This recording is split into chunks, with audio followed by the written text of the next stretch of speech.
Friends, ये science का practice set 32 है और आज भी हम इजी टू मॉडरेट लेवल के क्वेश्चन को प्रैक्टिस करेंगे तथा जितने भी ऑप्शन है उसको अच्छे से डिस्कस करेंगे।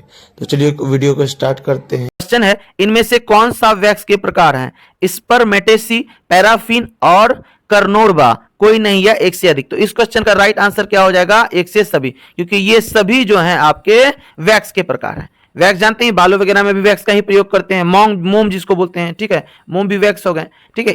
ये सारे एग्जांपल जो हैं वैक्स के प्रकार हैं। चलते हैं अगले प्रश्न की ओर। अगला प्रश्न है कि हेलोजन में सबसे अधिक अभिक्रियाशील है। ऑप्शन है क्लोरीन, फ्लोरीन, आयोडीन, कोई नहीं है एक से अधिक। तो इस क्वेश्चन का जो राइट आंसर हो जाएगा वो हो जाएगा फ्लोरीन हो जाएगा, ठीक है। अब हेलोजन की बात कर लेते हैं, तो हेलोजन परिवार जो है वो उसमें कौन कौन से आते हैं? क्लोरीन, फ्लोरीन, ब्रोमीन, आयोडीन, ये सभी हेलोजन के सदस्य हैं, यानी हेलोजन फैमिली में आते हैं ये सभी, क्लोरीन, फ्लोरीन, ब्रोमीन और आयोडीन।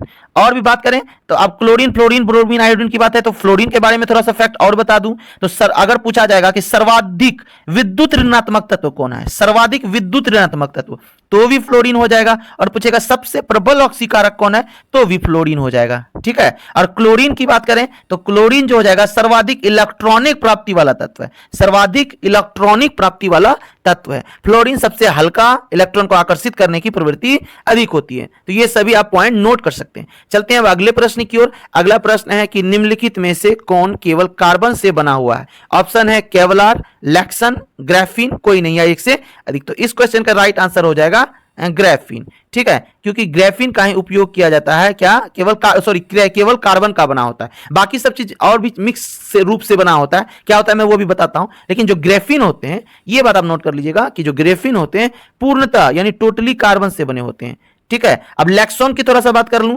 लैक्सोन जो है एक थर्मोप्लास्टिक, लैक्सोन क्या है? एक थर्मोप्लास्टिक है, ये एक थर्मोप्लास्टिक है। और जो है आपका ये बिस्फेनॉल ए और फॉस्जीन के बीच बहुलीकरण प्रक्रिया से बनता है।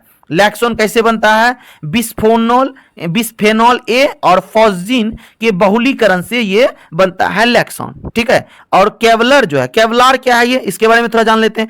केवलार जो है ये पॉलीपैराफेनिलीन टेराफेथलीन नामक रासायनिक यौगिक से बना एक निर्मित प्लास्टिक है, ठीक है। यानी केवलार क्या है? एक निर्मित प्लास्टिक है। और ग्राफीन के बारे में और कुछ जान लेते हैं। जो ग्राफीन है ये शुद्ध कार्बन से बना एक पदार्थ है, मतलब जो कि क्वेश्चन में ही था, आगे है ये कि ये ग्रेफाइट से निकाला जाता है जो कार्बन का एक शुद्ध अप्रूप है। चलते हैं अगले प्रश्न की ओर। अगला प्रश्न है कि निम्नलिखित में से कौन सा मूल तत्व है? ऑप्शन है हीरा, रेत, संगमरमर, कोई नहीं या एक से अधिक। तो इस क्वेश्चन का राइट आंसर हो जाएगा आपका हीरा, ठीक है। मूल रूप क्या मतलब जो जैसा मिला वैसा ही रह जाता है, तो हीरा है मूल रूप। रेत तो बनाया जाता है पत्थरों को तोड़ के, संगमरमर भी काट छाट के पत्थरों से बनाया जाता है, ठीक है। चलते हैं अब अगले प्रश्न की ओर। अगला प्रश्न है कि मानव शरीर में यूरिया का निर्माण कहां होता है? गुर्दा में, यकृत में, छोटी आंत में, कोई नहीं या एक से अधिक। तो इस क्वेश्चन का राइट आंसर हो जाएगा यकृत। हमने प्रीवियस वीडियो में यह भी बता रखा है कि जो यूरिया का निर्माण होता है यकृत में, उस प्रोसेस को क्या कहते हैं, ठीक है।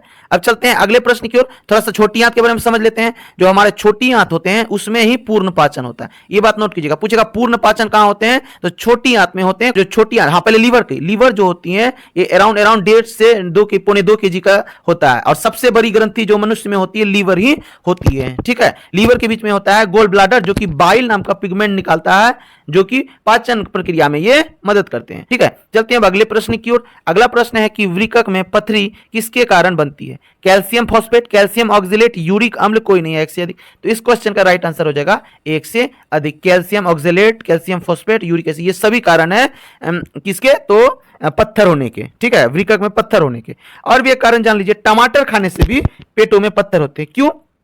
क्योंकि जो टमाटर होते हैं, ठीक है, टमाटर में होते हैं ऑक्जेलेट, ठीक है, ऑक्जेलेट, और हमारे पेट में पहले से होता है कैल्शियम, और कैल्शियम और ऑक्जेलेट मिला के क्या बना लेता है? Calcium oxalate. इस वजह से हमारे पेट के वृक्क में पत्थर हो जाते हैं, ठीक है। चलते हैं अगले प्रश्न की ओर। अगला प्रश्न है कि न्यूरॉन का बाहर निकला हुआ लंबा भाग क्या कहलाता है?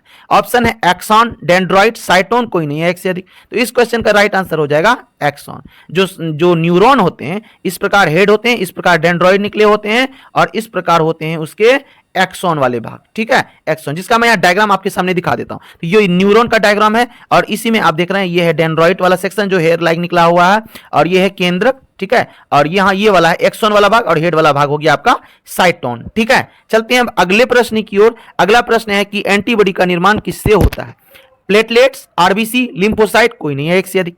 तो इस क्वेश्चन का राइट आंसर हो जाएगा लिम्फोसाइट। डब्ल्यूबीसी जो होते हैं, डब्ल्यूबीसी के ही टाइप होते हैं लिम्फोसाइट, ठीक है, लिम्फोसाइट। और यही लिम्फोसाइट क्या करते हैं? एंटीबॉडीज का निर्माण करते हैं। और जब एंटीबॉडीज का हमारे बॉडी में निर्माण हुआ रहता है ताकि बाहर से कोई बीमारी हमारे बॉडी के अटैक ना कर सके, ठीक है, हमारे बॉडी को अन्य बीमारी से कौन रक्षा करता है? तो एंटीबॉडी जो हमारे अंदर जनरेट हो जाता है वही करता है, ठीक है। और आरबीसी जिसको इरिथ्रोसाइट भी कहते हैं, इसका बेसिकली काम क्या है? ऑक्सीजन का परिवहन करना, कार्बन डाइऑक्साइड का परिवहन करना हीमोग्लोबिन के थ्रू। और जो प्लेटलेट्स होते हैं ये हमारे अंदर ब्लड क्लोटिंग में मदद करता है, यानी अगर कहीं पे अगर कट जाए तो थक्का बनाने का काम कौन करता है? प्लेटलेट्स, ताकि खून बाहर निकलना बंद हो जाए। चलते हैं अगले प्रश्न की ओर। अगला प्रश्न है कि किसकी इकाई समान होती है?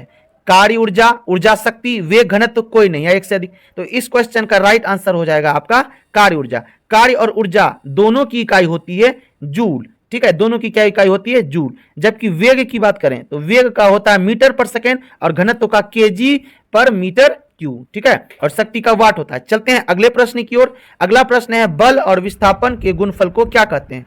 कार्य, ऊर्जा, संवेग, कोई नहीं है एक से अधिक। तो इस क्वेश्चन का जो राइट आंसर हो जाएगा आपका कार्य, ठीक है। क्यों हो जाएगा? बल और विस्थापन, बल को F से डिनोट करते हैं और विस्थापन को S से डिनोट करते हैं, ठीक है, और कार्य को W से डिनोट करते हैं। तो W बराबर होता है F और S। तो इस प्रकार राइट आंसर हो जाएगा बल और विस्थापन, यानी बल और विस्थापन के गुणफल को कार्य कहते हैं। तो ये था आज का आखिरी प्रश्न। अगर इसी तरह की MCQ सीरीज आपको अच्छी लगती है तो वीडियो को लाइक करना, और जो भी चैनल पर नहीं हो चैनल को सब्सक्राइब कर लेना ताकि इसी तरह के MCQs आप कंटिन्यू देख सको।